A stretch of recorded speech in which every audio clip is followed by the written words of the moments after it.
বয়সটা শুনে যান। রাসূল সাল্লাল্লাহু আলাইহি ওয়াসাল্লাম একটা হাদিসের মধ্যে বলেছেন যে তিন শ্রেণীর ব্যক্তির জন্য ধ্বংস, তিন শ্রেণীর ব্যক্তির জন্য ধ্বংস, লানত বা অভিশাপ।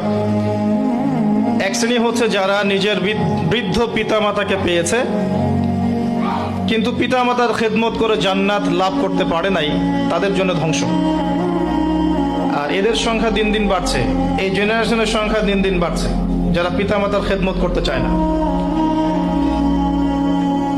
দ্বিতীয়ত হচ্ছে সেই শ্রেণীর মানুষ যারা রমজান মাসকে পেয়েছে, রমজান মাসকে পেয়েও তারা নিজেদের গুনাহ মাফ করাতে পারলো না, তাদের জন্য ধ্বংস।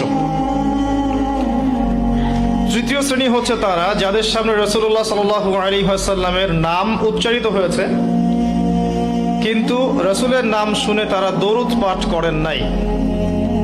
এই তিন শ্রেণীর ব্যক্তির জন্য রাসূলুল্লাহ সাল্লাল্লাহু আলাইহি ওয়াসাল্লাম ধ্বংসের দোয়া করেছেন।